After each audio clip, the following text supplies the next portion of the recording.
Hola queridas amigas y amigos artenautas, bienvenidos a un nuevo capítulo de El Auriga del Arte. Hoy, tras muchas dudas y titubeos, al final me he decidido a hablaros de una de las obras fundamentales de la historia del arte universal. Se trata ni más ni menos que del cuadro de Las Meninas de Diego Velázquez.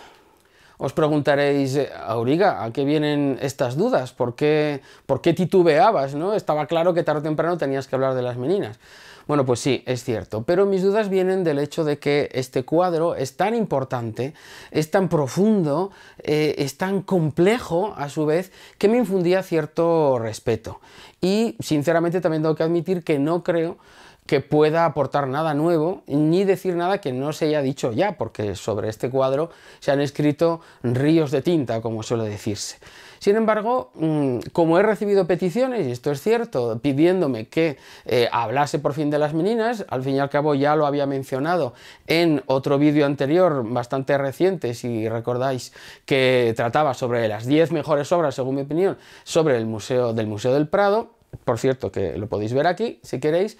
Pues bueno, al final me he decidido y vamos a explicar por encima, tampoco sin entrar demasiado en detalles, mi propia visión e impresiones sobre este importantísimo cuadro. Por cierto, que aquí a mi derecha tengo el catálogo de una mítica exposición que tuvo lugar en el Museo del Prado en 1990 y que se llamaba así, Velázquez. Fue una magnífica exposición que marcó un antes y un después en el panorama cultural español, porque por primera vez se veían esas interminables colas que dan la vuelta a todo el Museo del Prado y la gente se agolpaba para ver esta magnífica exposición. Interesante saber que el 80% de las obras que existen en el mundo de Velázquez ya están en el Museo del Prado, pero bueno, se trajeron otras como la famosa Venus del Espejo, que está en la National Gallery, y otras obras importantes, y se convirtió en un fenómeno de masas, hoy diríamos en un fenómeno viral, ¿no? Y bueno, pues es interesante porque siempre es bonito ver que la gente se interesa por el arte y por la pintura. Y sí, amigos, yo estuve en esta exposición en 1990. Diego Rodríguez de Silva Velázquez, o simplemente Diego Velázquez, nació en Sevilla en 1599 y murió en Madrid en 1660. Vivió, por tanto, durante gran parte del siglo XVII y es contemporáneo de otros grandes artistas del barroco, por ejemplo, los italianos Gian Lorenzo Bernini, el autor de Apolo y Dafne, por ejemplo, esa maravillosa escultura, una de mis preferidas, o de la columnata de San Pedro del Vaticano, sin ir más lejos. También nació el mismo año, exactamente, que Francesco Borromini, otro grande de la arquitectura barroca, y es también contemporáneo de otros pintores españoles como Ribera o Zurbarán.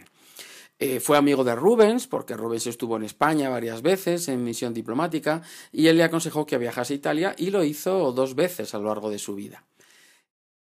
En los primeros años de su vida, Velázquez se formó en el taller de Francisco Pacheco, en Sevilla, y al final acabaría casándose con su hija, y a los 24 años marchó a Madrid a hacer una especie de casting para retratar a Felipe IV. Le hizo un retrato y tan prendado quedó el rey de España que determinó que Velázquez sería desde ese momento en adelante su retratista oficial y no permitiría que nadie más la retratase que no fuese el mismo Velázquez, porque se le considera pues uno de los mejores, si no el mejor retratista de la historia.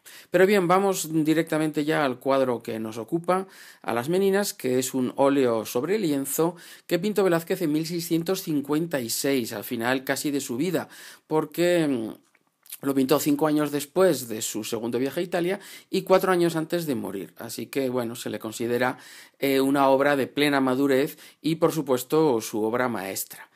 Hay que decir que no siempre se llamó así. Las Meninas es un título relativamente reciente, concretamente del siglo XIX, y anteriormente se le conocía como la familia de Felipe IV o simplemente la familia.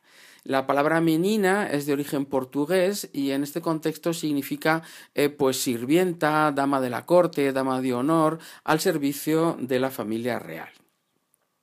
Por lo que respecta al tema representado, pues es una de las incógnitas, una de los misterios de este cuadro, de los muchísimos que tiene, porque no está muy claro cuál es el tema concreto. En principio es una combinación de varios temas porque combina el autorretrato, ya que él aparece en el cuadro, el retrato colectivo, es un retrato de varios miembros de la corte, y también el tema del pintor trabajando en su taller. Aparentemente se trata de una escena trivial, cotidiana.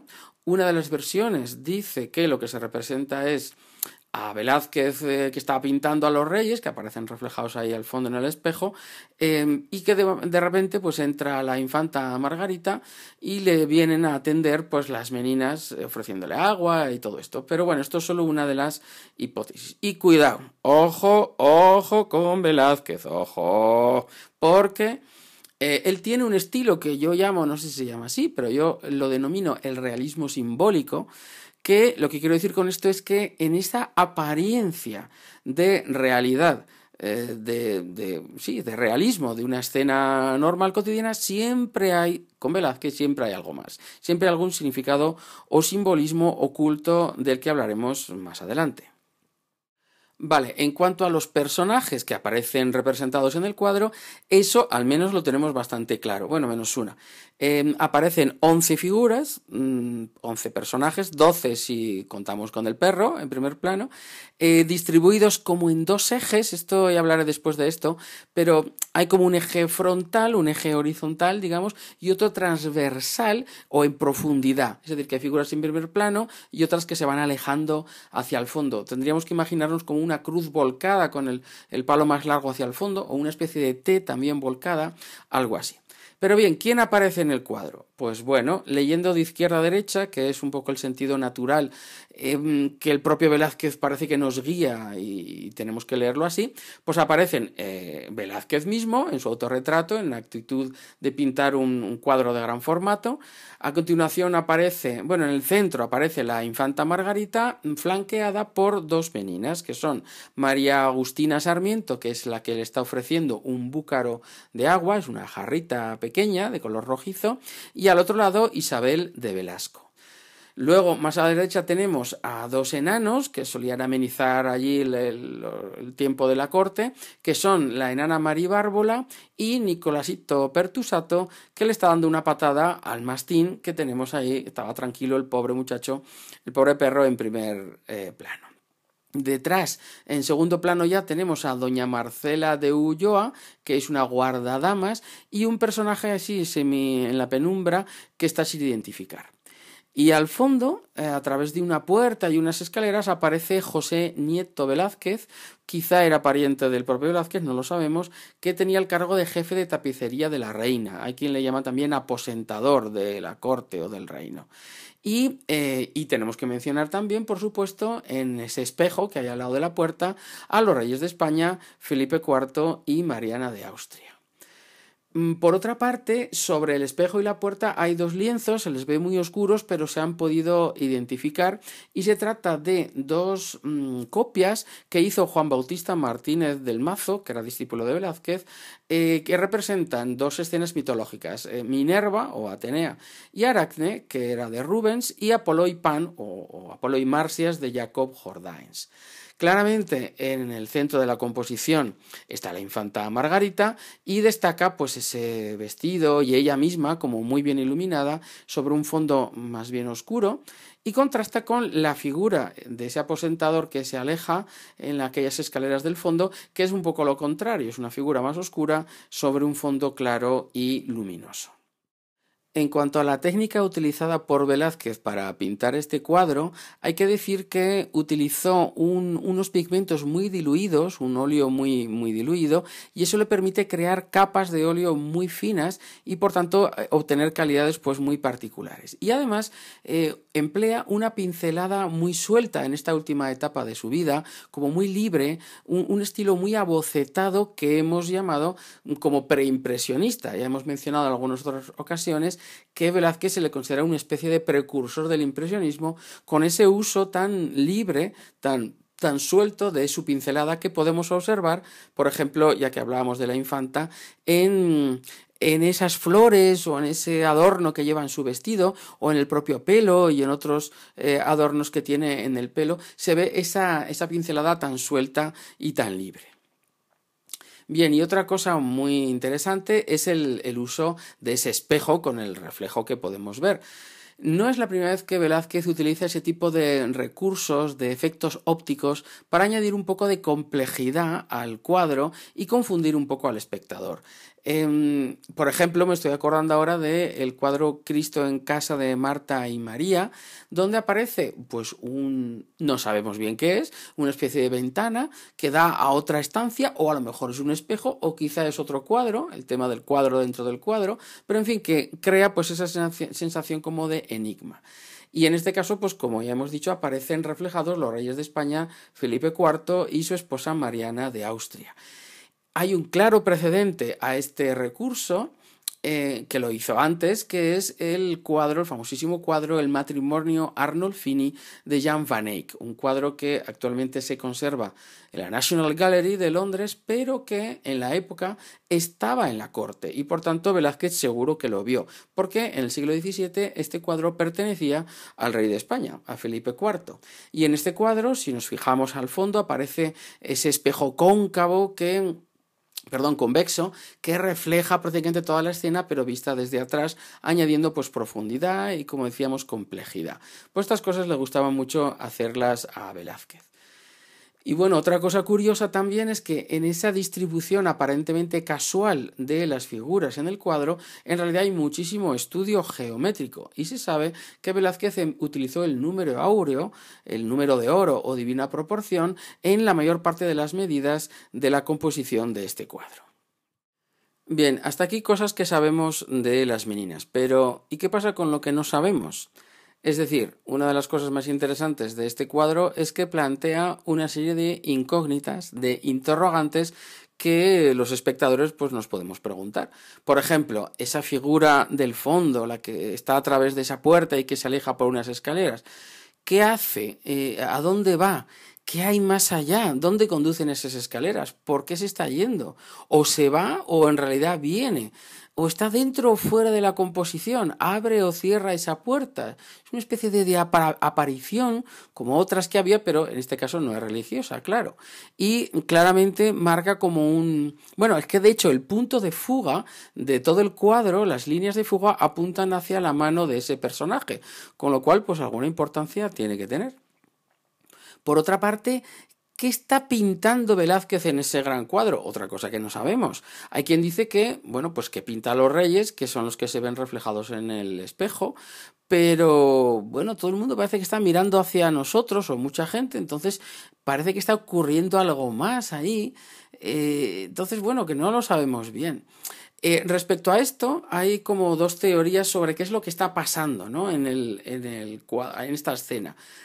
Una dice que lo que he dicho antes, ¿no? Que Velázquez está pintando a los reyes y de repente pues entra la infanta y se le acercan las meninas. Y otra versión dice que ya estaba toda la gente ahí, estaba claramente Velázquez pintando a los reyes y que llega el momento de parar para descansar, entonces el Nicolasito Pertusato despierta al mastín y todo el mundo pues se va a ir.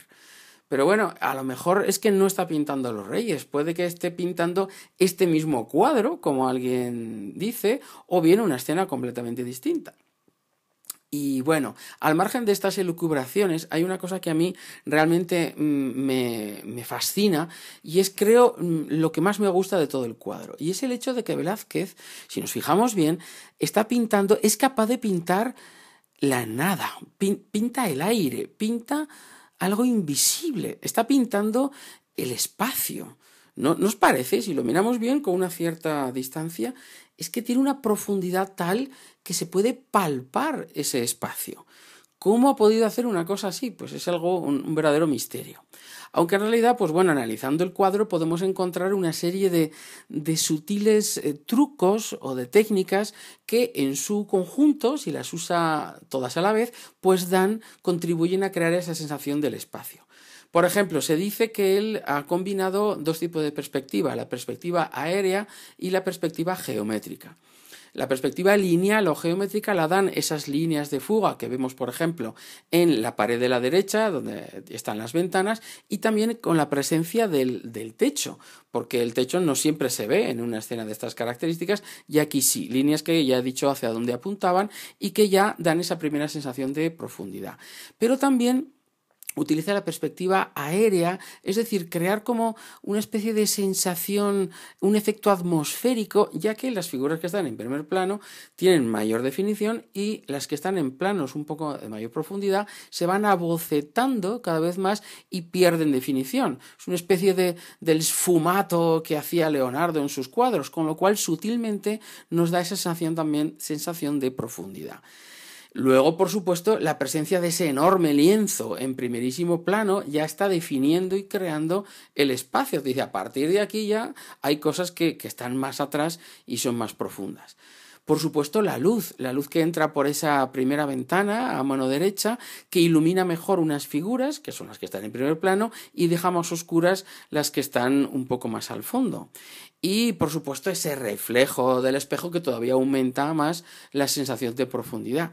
Y a todo ello, pues habría que añadir lo que yo llamo la magia de Velázquez. Un toque especial que nunca acertaremos a comprender y que hace pues, de él un verdadero genio y de este cuadro pues, una obra maestra.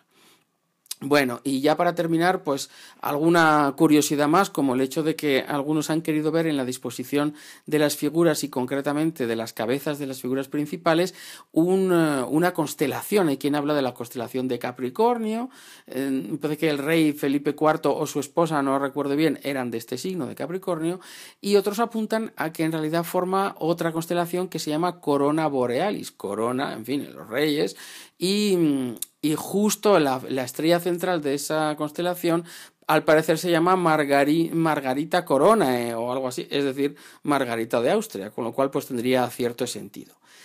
Y finalmente pues tendría que comentar algo sobre el significado, es decir, ¿qué representa verdaderamente este cuadro? ¿Es solamente la familia real? ¿Es solamente una escena de corte o es algo más? Pues bueno, aquí también hay muchísimas teorías, os resumo brevísimamente solamente dos. Una de ellas que dice que este cuadro lo que representa es una esperanza de la supervivencia de la dinastía de los Austrias, ya que en ese momento la infanta Margarita era la heredera al trono, luego sabemos que acabó siendo otro niño que nació después y que acabaría reinando, que es Carlos II, el hechizado, que sería el último de los Austrias menores. Y otra teoría que a mí me gusta un poco más es la que dice que aquí lo que se representa es una especie de apología o de elogio de la pintura. Pero la pintura no solo como un arte manual, sino sobre todo como un arte intelectual. Vemos a Velázquez que está pintando y además esos cuadros del fondo, según un historiador del arte que se llama Julián Gallego, darían la clave de este otro significado, porque son escenas en las que triunfa el arte intelectual o el arte humano frente al de los dioses, son cosas así, ¿no? Entonces, pues bueno, parece que Velázquez está intentando dar una especial importancia a esa parte intelectual de la pintura. Y otra clave para este otro significado nos lo da el propio autorretrato del pintor, que luce, como se puede observar en su casaca, en su traje, la cruz de Santiago, porque él estuvo muchos años, casi toda su vida, luchando por conseguir ser nombrado miembro de esta orden de caballería de Santiago. Y para eso tuvo que demostrar, fijémonos, que él no utilizaba las manos. Estamos hablando de un pintor. No exactamente eso, sino que él para pintar era más el esfuerzo intelectual, la idea, en esto Velázquez es un neoplatónico, podríamos decir, que el trabajo manual que él está realizando, porque, señores, en la época del siglo XVII todavía se consideraba que el oficio del pintor era una tarea más o menos indigna, que trabajaba con las manos, pero Velázquez quiere marcar ahí la diferencia entre la artesanía y la pintura, que es un arte sublime intelectual. De hecho, si nos fijamos bien, Velázquez no está pintando en ese momento, está mirándonos y está como pensando. Así que podría ser cierta esta última teoría. Bien, pero una última cosa os quería comentar que me encanta también de este cuadro. ¿Quién es el protagonista del mismo? Mucha gente dirá, bueno, pues claramente la infanta Margarita o las meninas que dan título, o el propio Velázquez que nos está mirando y que se autorretrata, y que los reyes también podría ser, pero yo tengo otra teoría. Y me baso en el hecho de que en el barroco, y Velázquez también, empleaba muchos trucos tomados del teatro. El barroco, no olvidemos que es un arte muy escenográfico, muy teatral. Y uno de esos recursos era la idea de implicar al espectador en la escena que estamos viendo. Ahora mismo me estoy acordando, por ejemplo, del David de Bernini, que he citado antes, este artista, en esta escultura. Claro, él juega más con el espacio porque las esculturas son tridimensionales, pero si nosotros nos poníamos delante del David de Bernini, implica que estamos en medio de la escena, puesto que se supone que detrás de nosotros estará Goliat y que por tanto estamos en mitad de un campo de batalla. Nos ha metido de forma casi inconsciente en la escena. Pues yo creo que Velázquez hace algo parecido. Fijémonos que más de la mitad de los personajes nos están mirando, nos miran a nosotros. Entonces, es posible que el propio Velázquez lo que esté es pintándonos a nosotros. O dicho de otra forma, cuando nosotros nos colocamos, ahora mismo que estáis viendo esta imagen, delante del cuadro, nos estamos poniendo en la posición en la que estarían los reyes de España. Es decir, que nosotros es como si de repente fuéramos los reyes, nos hubiéramos metido en la escena, fuéramos esos personajes a los que Velázquez nos está pintando. Y nos mira a nosotros, estamos dentro del cuadro y nos ha metido él, Velázquez, y todos esos personajes que dirigen su mirada hacia nosotros. Un último truco fascinante, alucinante de esta maravillosa obra del genial Velázquez. Bien, pues esto ha sido todo sobre las meninas. Si os ha gustado, ya sabéis, dadle a me gusta. Y si aún no lo habéis hecho, naturalmente suscribiros al canal El Auriga del Arte. Hasta otro capítulo, amigos.